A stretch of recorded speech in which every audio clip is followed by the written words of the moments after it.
ছোটবেলা থেকে একাই পিঠা বানিয়েছি, তবে আজকে আমার বর আমার সাথে পিঠা বানাবে, তাও আবার আমার বাবার বাড়িতে। এরকম ভাগ্য কয়জনের মিলে বলে?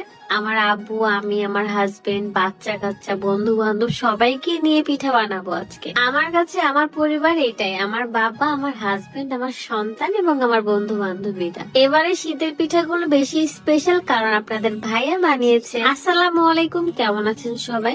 দেশি গরু খাঁটি দুধ দিয়ে আজকে পিঠা বানাবো। আব্বু সকাল সকালে 6 কেজি দুধ নিয়ে চলে আসছে, এন্ড দুধগুলো এত গাঢ় ছিল, এমনটা মনে হচ্ছিল যে 6 লিটার দুধের মধ্যে আমি যদি 5 লিটার পানিও দিই বোঝাই যাবে না। আরো ছিল নারকেল গুলো আব্বু আমাকে সুন্দর করে পরিষ্কার করে দেয়, পানি বের করে দেয়, তারপরে আমি নারকেল গুলো কুড়ে নিই। আমাদের গ্রামের ভাষায় নারকেল কুড়া বলে।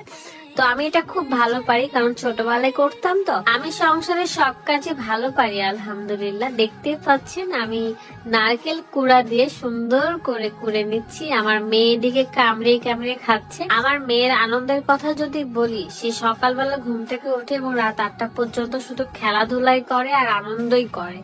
সে খুব তাড়াতাড়ি এবার ঘুমাচ্ছে কারণ গ্রামে তো সবাই তাড়াতাড়ি ঘুমায় খাওয়া দাওয়া শেষ করে। এদিকে আমার নারকেল কুড়া প্রায় শেষ। আমি একা তো পিঠা বানানোর সাহস পেতাম না, আমার বান্ধবী ছিল এন্ড আমার ভাবি ছিল, এ কারণে সাহস পেয়েছি। এরই মধ্যে আপনাদের ভাইয়ারা তো আমাকে সারপ্রাইজ দিতে চলে আসছে। দেখেন বাবা মেয়ের কি খুনসুটি, মানে বাবাকে পেয়ে রুকাইয়া তো আমাকে ভুলে গেছে, তার বাবাকে আদর করতেছিল। আমার পেছনের দেয়ালে অনেকগুলো লেখা আছে, সেগুলো আমার ভাইয়া লিখেছে। আর যদিও এ বাসায় তো অনেকদিন অনেক মানুষই ছিল না, আমার আব্বু একা ছিল। তো আব্বু একা বাড়িঘর ঠিক করতে পারেনি, তবে এখন আস্তে আস্তে বাড়িঘর গুলো ঠিক করব। তবে আমার মাটির বাড়ি কখনোই আমি ভাঙবো না।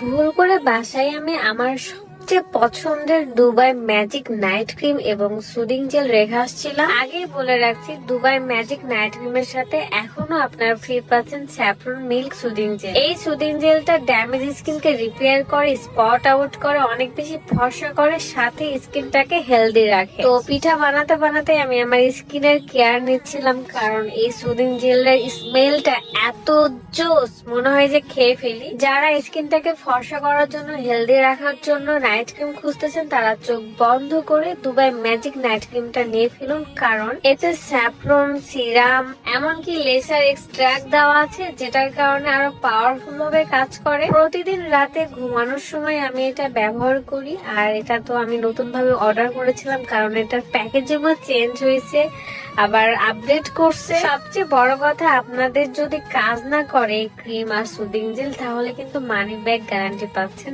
তাই আর দেরি না করে এক্ষুনি অর্ডার করে ফেলুন। Beauty wallet by Farzana Facebook page থেকে আপনার নাইট ক্রিম এবং সাথে সুদিং জেলটা ফ্রি পেয়ে যাচ্ছেন।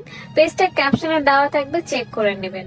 এবারে এমনই থাকবে, কিন্তু পরিপাটি করে রাখার একটা ব্যবস্থা করতে হবে কারণ এখন যেহেতু আমার ভাইয়া ভাবিরা বাসায় থাকতেছে আমার আব্বুর সাথে, সেহেতু আমার চিন্তাও কম আব্বুকে নিয়ে। এতদিন আব্বুকে নিয়ে খুব চিন্তা হতো, তবে এখন আমার চিন্তাটা কমে গেছে। ভাগা কি ভাগা? ভাগা নওগাঁর ভাষায় ভাগা। ভাগা কি? ঠিক বলেছেন, নওগাঁর ভাষায় দুপি পিঠাকে ভাগা বলে, আবার অনেকে ভাপা বলে। তো এক এক অঞ্চলের এক এক ধরনের নাম। ওইদিকে আমার বান্ধবী তৃষা রস জাল দিচ্ছে, আর এদিকে আমরা পিঠা বানাচ্ছি যাতে এখনই ডুবিয়ে দিতে পারবো, মানে রসে ভেজানো হবে পিঠাটা। তো রাত বলতেছিল আমি একটু ট্রাই করব।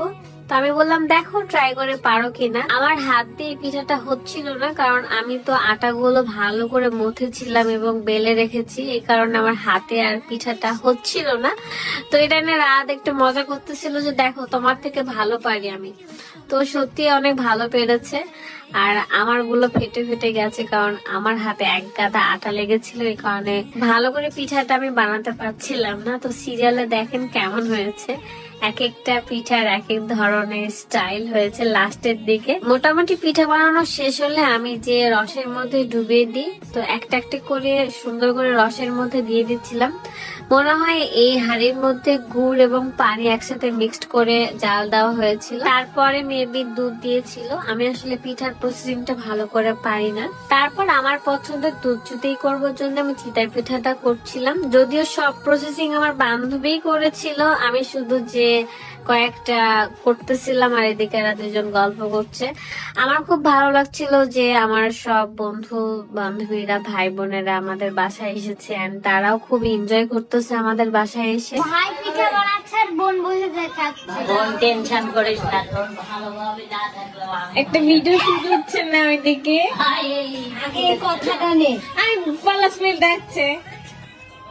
বোন তুই মন খারাপ করিস না, তোর ভাবি না থাকতে পারে কিন্তু ভাই এখনো বেঁচে আছে। ও মাই গ্রামে আসলে এটাই মজা, ফ্যামিলির সাথে টাইম দেওয়া, ফ্যামিলির সাথে থাকা, একসাথে খাওয়া, একসাথে মজা করা, এটা আমার কাছে খুব ভালো লাগে। এটা আমি সবসময় মিস করি। আর সবচেয়ে বড় কথা, আমার আব্বু অনেক খুশি ছিল সবাইকে দেখে। আমার আব্বু মেহমান অনেক বেশি পছন্দ করে, অনেক বেশি আপ্যায়ন প্রিয়। সবাই আমাদের জন্য দোয়া করবেন, আমার আব্বুর জন্য দোয়া করবেন, যাতে এইভাবে আব্বুর মুখে সবসময় হাসি থাকে। তোমরা কারা কারা পিঠা বানিয়েছো, কি কি পিঠা বানিয়েছো, কারা কারা পিঠা বানাতে পারো আমাকে একটু কমেন্ট করে জানাবা। আজকের মতো এখানে বিদায় নিচ্ছি, আল্লাহ হাফিজ।